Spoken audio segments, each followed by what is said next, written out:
Bonjour à toutes, bonjour à tous, je me présente, je m'appelle Michel du blog Sacré Mimi. Vous pourrez retrouver sur les réseaux sociaux, Instagram, Facebook, Ravelry, ainsi que sur mon blog Sacré Mimi. Eh bien, pour vous parler de moi, je tricote depuis l'âge de 7 ans. Euh, j'ai toujours tricoté avec des aiguilles droites à la française et avec la découverte des blogs sur YouTube notamment, euh, je me suis mis à tricoter avec les aiguilles circulaires, qui pour moi a été une révélation, étant donné que je tricotais moins parce que j'avais très mal aux épaules. Et en tricotant avec des aiguilles circulaires, vraiment, ça a changé ma vie. Donc, je me suis mise à regarder toutes les blogueuses de podcasts tricot et couture, mais tricot surtout. Et là, j'apprends plein de nouvelles choses avec des nouvelles constructions, en commençant par le col, en commençant en rond, par le bas. Vraiment, pour moi, c'est vraiment très intéressant de redécouvrir le tricot de cette façon. Donc voilà, je m'y suis mis et c'est mon premier podcast. Alors, je ne vais pas vous parler de moi plus longtemps parce que bon, pas grand chose à dire non plus. Et on va commencer parce que j'ai pu finir ces temps-ci, donc en janvier, février. Donc vous pouvez voir que je porte sur moi le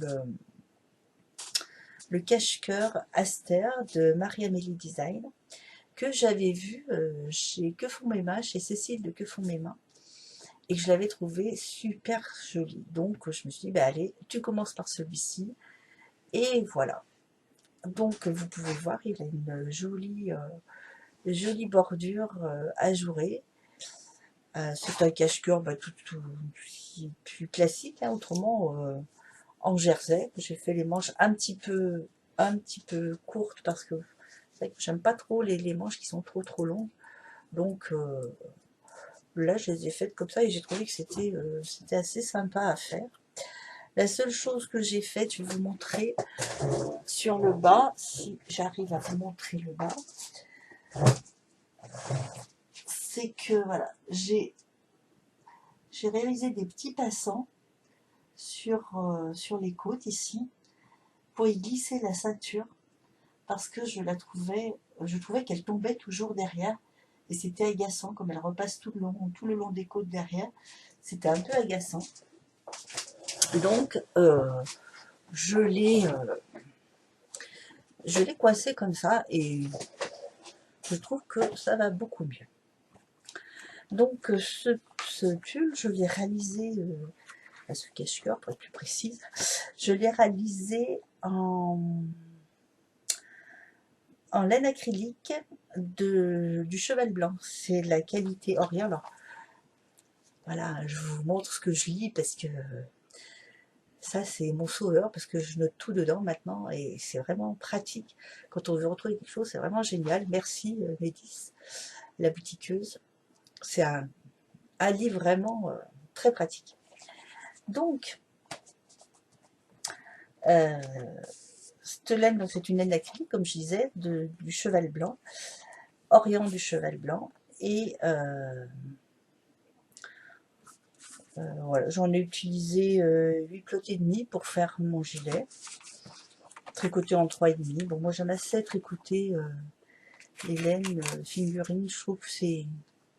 Enfin, j'aime mieux, c'est plus sympa, c'est plus fin pour moi, j'aime bien se tricoter les laines fines. Donc voilà pour ce qui est de la serre. Ensuite, vous pouvez voir derrière moi, hop, je me pousse un peu, je vais vous l'approcher un petit peu sur mon mannequin fait maison, n'est-ce pas?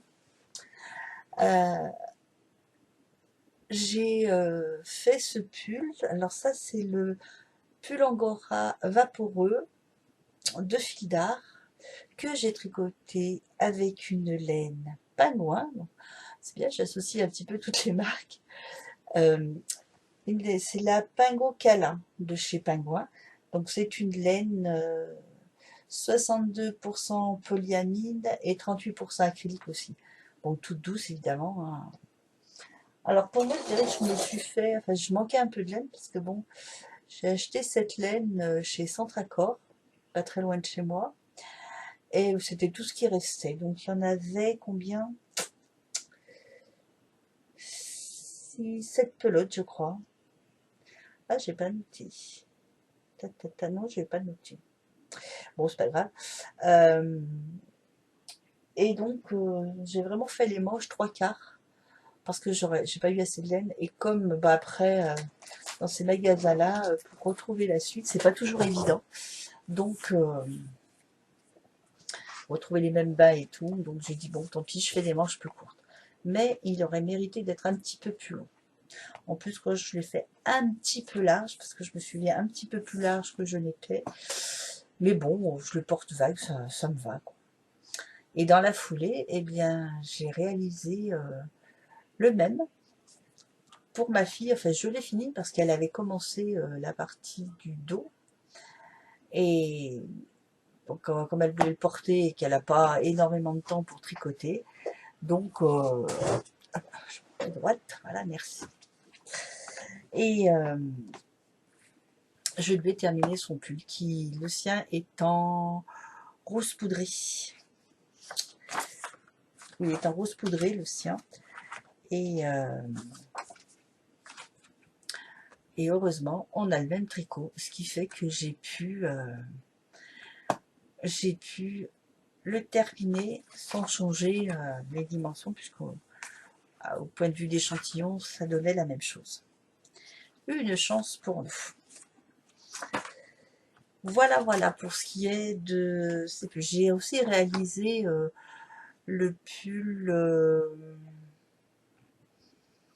de comment de Cordélia Vore, Béatrice, en test. Elle avait demandé si on pouvait le tester, donc je me suis proposée, je lui ai testé, et je ne peux pas vous montrer là, puisqu'il est sous lavage, donc je vous montrerai une prochaine fois.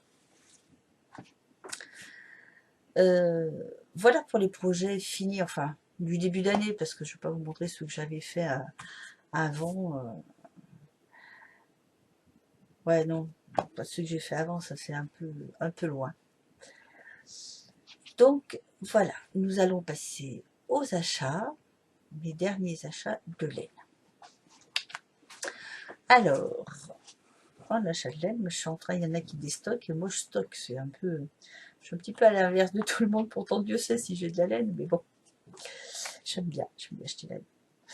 Donc j'ai acheté la Baby Mérinos de chez Drops.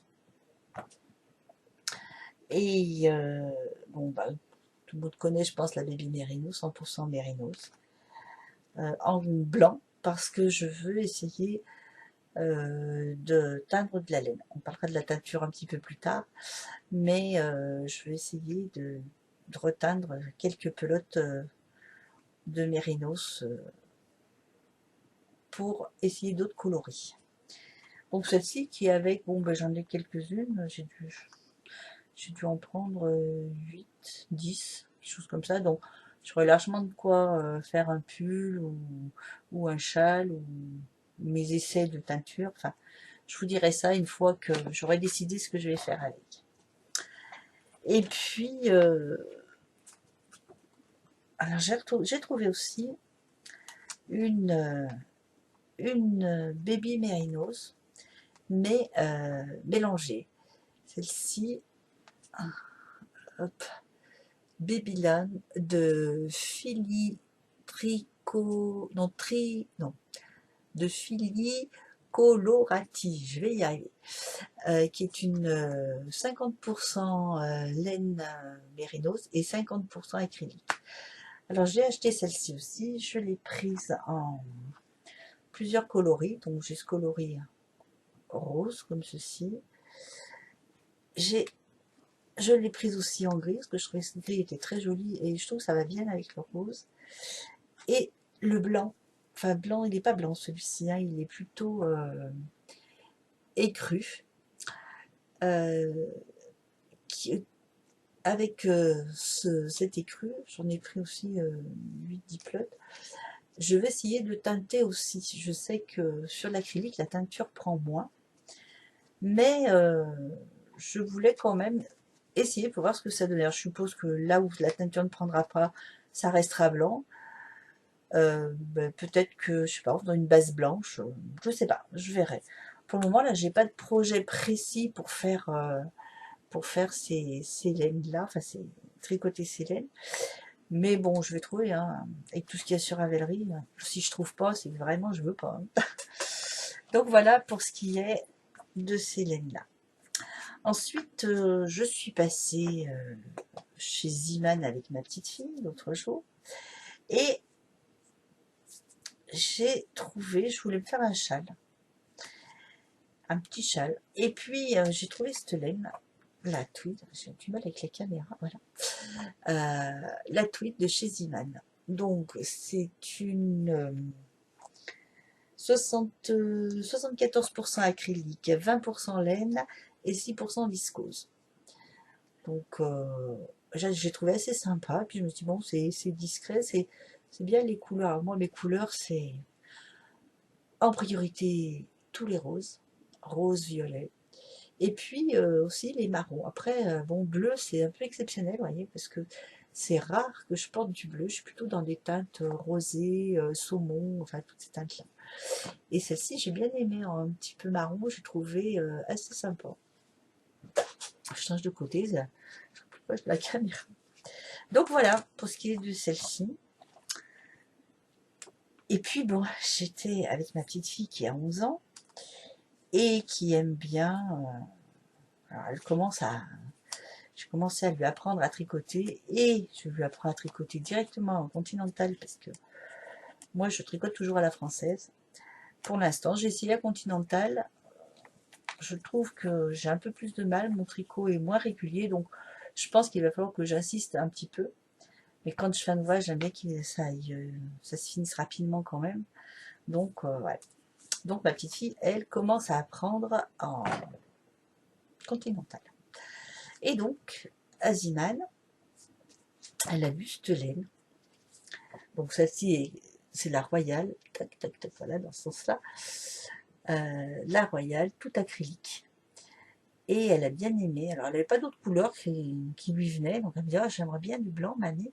Donc, ben voilà, on a pris le blanc. Et elle veut un grand gilet. Elle me dit, mamie, moi, je veux un gilet très long. Je dis, ben écoute, tu regarderas les modèles sur Ravelry. Et puis, ben voilà, on fera un gilet très long. S'il n'y a que ça, hein. C'est pas bien compliqué de leur faire plaisir, hein, aux petits coups, hein, quand même. Je vous bois un petit coup de café avec vous. Avec ma belle tasse qui m'a été offerte par ma petite fille pour mon anniversaire début février et ça m'a fait très très plaisir. Donc voilà, ma belle tasse que je ne quitte plus.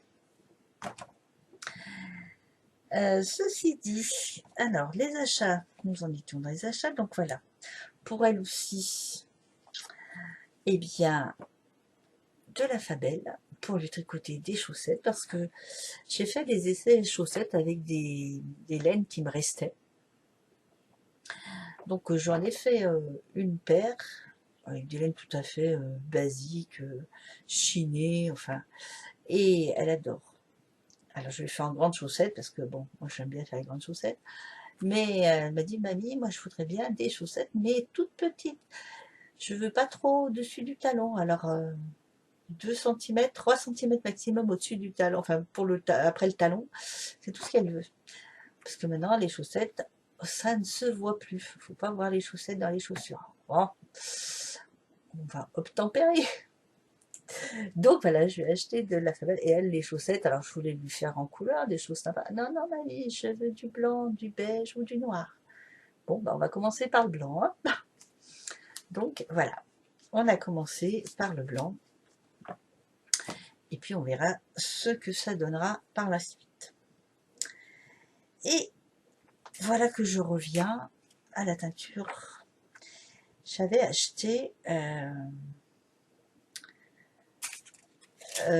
de la Baby Mérinos 100% chez DMC que j'ai trouvé chez Mondial Tissu en allant chercher du tissu.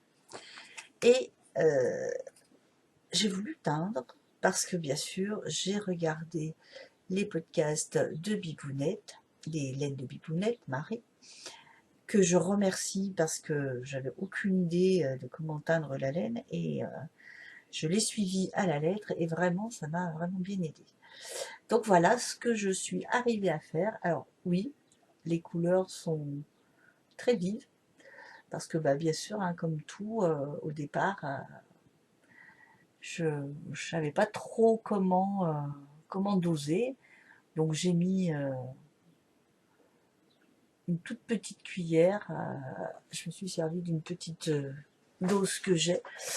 Et puis j'ai mis partout pareil, dans tous les verres pareil. Et voilà, donc ça va faire quelque chose d'un peu coloré, mais après tout, je me dis pourquoi pas. Sur une tenue un peu sombre, des fois ça peut égayer. Alors avec ça, j'en ai fait deux écheveaux, deux pelotes que j'ai mis en écheveau, que j'ai teint et que j'ai remis en pelote après. Avec ces deux pelotes, je vais faire, je pense, un petit châle. Donc c'est une laine fine, alors je vais voir lequel, mais je fais un petit châle pour porter, ne serait-ce que en mi-saison ou un petit peu l'été quand il fait une soirée fraîche, pourquoi pas. Donc voilà, un projet à faire. Et puis dernier achat que j'ai reçu hier matin, c'est la Nord de Drops, qui elle est la Nord de Drops, qui est 45% alpaca, 30% polyamide, 25% laine. Et j'ai acheté ce coloris qui est vieux rose, je crois. Ouais, c'est le coloris 13 vieux rose, c'est ça. Pour associer avec la Kid Silk, qui elle est un rose poudré. Si j'arrivais à tenir, voilà, un peu de rose, ça serait pas plus mal. Et devinez pour faire quoi? Et oui, le pull secret du Cal, se faire un secret, qui est organisé par Malane de Grenier, Tricot Louloute et Tricot Monde de Sophie. Alors, je vous avoue que quand j'ai reçu les laines, j'étais un petit peu déçue par la Nord, le coloris de la Nord, parce que je la trouve un petit peu terne. C'est vrai que sur les images du site de Drop, elle fait beaucoup plus clair, beaucoup plus rose. Et là, je la trouve un peu rose terne. Et le rose, par contre, qui est un rose poudré et qui fait rose très poudré, je le trouve un petit peu plus, je sais pas, plus violine, je trouve. Je sais pas ce que... Ouais, là vous avez la bonne couleur, quoi. Ça fait pas vraiment rose poudré. Et celle-ci, pareil, elle fait... Ouais, vous voyez les bonnes couleurs. Ouais, si vous voyez les bonnes couleurs, là, elles font un peu terne, je trouve. Alors, je sais pas. C'était mon projet de les mettre ensemble pour faire ce pull.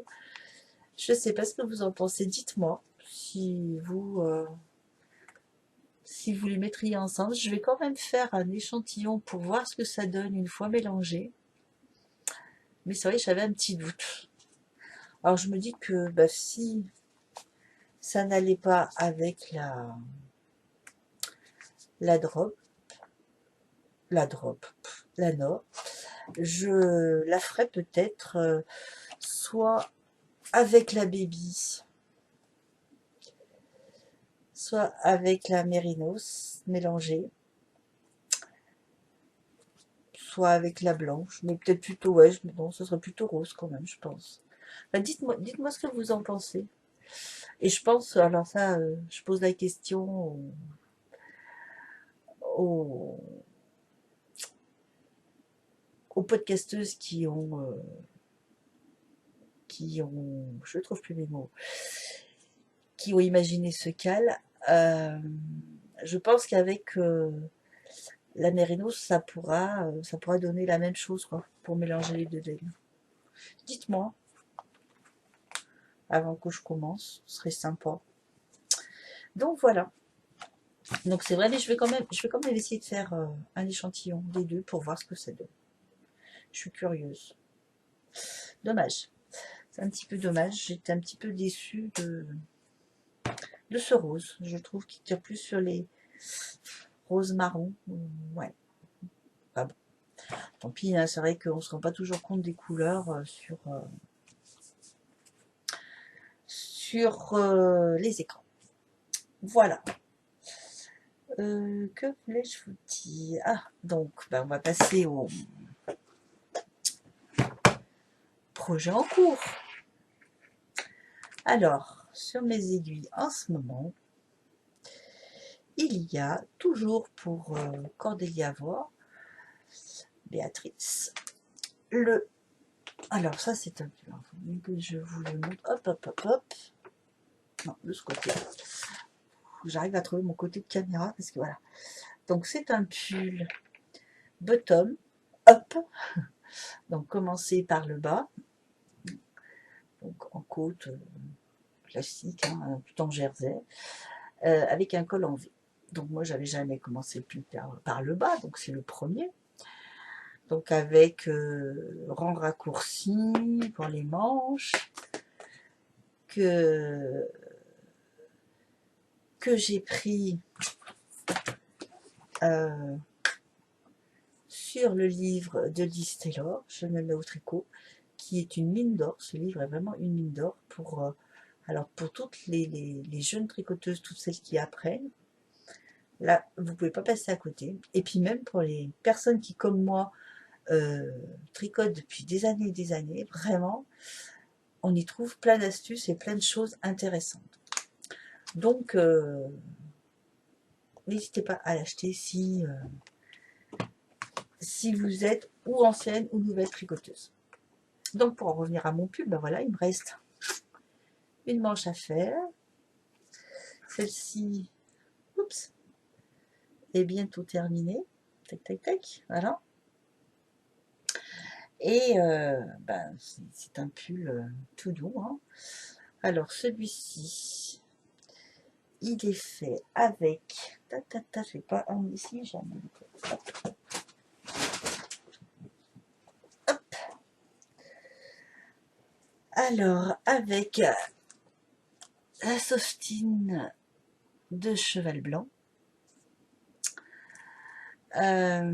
C'est une 100% acrylique, parce que c'est vrai que jusqu'à maintenant, je tricotais et je tricote très souvent de l'acrylique parce que je crains énormément tout ce qui est laine. Et il n'y a pas longtemps, donc le premier pull de Cordélia Vortricot que j'ai fait, c'est un pull en lima de drop. Eh bien, j'ai du mal à le supporter. Je peux pas le supporter comme ça et c'est un ras-le-cou. Et alors là, au départ, ça va. Et puis, au fil de la journée, ça pique, quoi. Donc, j'ai du mal à supporter tout ce qui est laine. Donc, bon, c'est vrai que ce qui est acrylique, il n'y a pas de souci, hein, je supporte. Maintenant, je vais essayer avec la mérinos parce que franchement, elle est tellement douce que je pense que là, j'aurais pas de souci. Donc, après, une laine accessible, point de vue prix, je pense que ça devrait aller. Donc voilà ce qui est sur mes aiguilles en ce moment. J'avoue que je suis monoprojet, donc j'ai que celui-ci pour l'instant. Je n'arrive pas à faire deux tricots en même temps parce que très vite je culpabilise.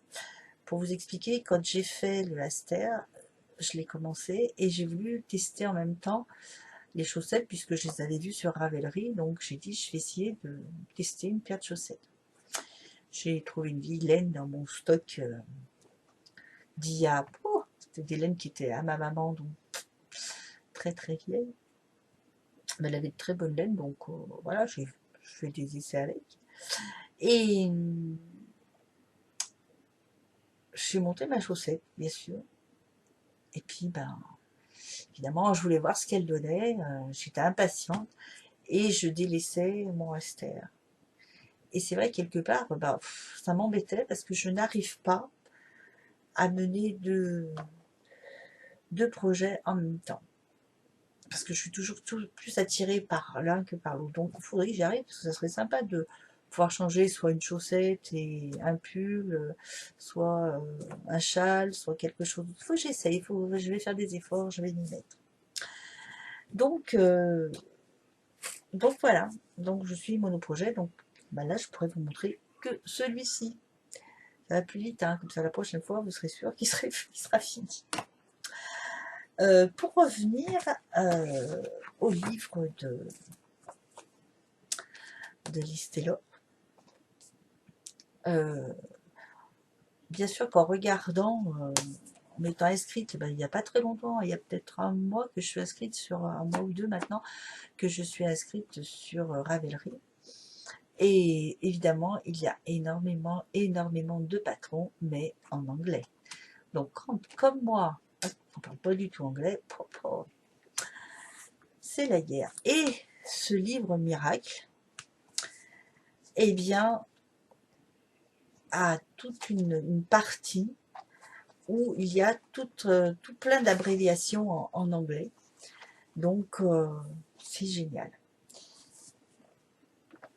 Donc, pour tout vous dire, j'ai téléchargé le patron du pull secret. Je l'ai téléchargé en français et en anglais. Car, ben, comme vous l'avez dit sur vos podcasts, c'est bien d'avoir les deux. Comme ça, si on commence en anglais, si vraiment on cale, ben, on a toujours le français pour se récupérer. Donc, c'est ce que je vais faire. Mais avant ça, ma fille avait vu un patron donc sur Ravelry, le Big Sister de Internstein. C'est celui-ci pour celles qui le connaissent, avec des grandes poches et tout. Et donc, évidemment, en anglais. Mais quand elle l'a téléchargé, quand elle l'a acheté et qu'elle l'a téléchargé, elle n'a pas vu. Elle n'a pas fait attention à ça. Et quand elle a vu en anglais, au secours, maman, mon patron est en anglais. Alors, je dis, bah, écoute, je vais voir. J'avais acheté le livre de Listelor. Et je me suis dit, bah, on va essayer de se débrouiller avec ça. Donc, je m'y suis mise et j'ai traduit son patron.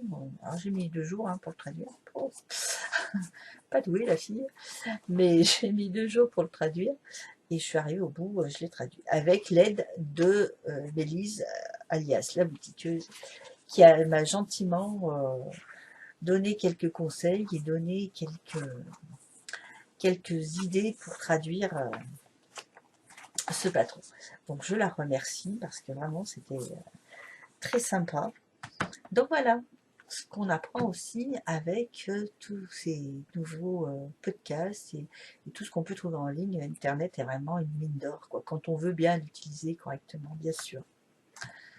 Donc je vais me mettre au patron en anglais, donc je vais essayer de faire le pull secret en anglais.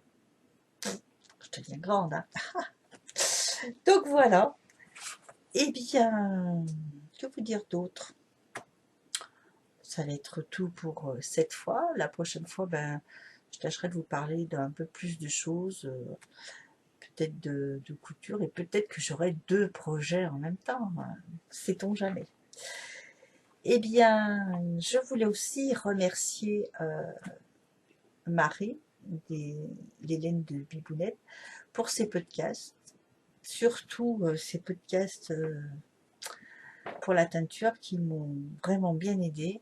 Et c'est très sympa d'avoir tourné d'avoir pris tout ce temps pour nous montrer comment elle procédait.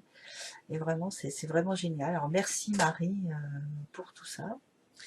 Et puis aussi Cécile de Que font mes mains, pour m'avoir un petit peu incité à tourner un podcast en me disant que bah, là, je n'étais pas une barrière et que c'était sympa de partager avec tout le monde, anciens et jeunes, voilà. Donc, j'espère que ce podcast vous plaira. Mettez des petits pouces en haut, pardon,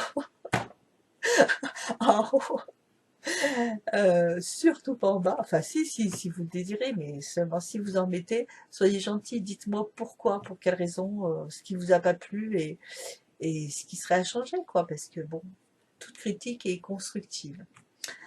Donc, je vous remercie de m'avoir écouté. Et puis, ben, à très bientôt, j'espère. N'oubliez pas, hein, laissez-moi des petits commentaires, hein, ça me fera plaisir. Je vous remercie encore et puis à très bientôt. Au revoir.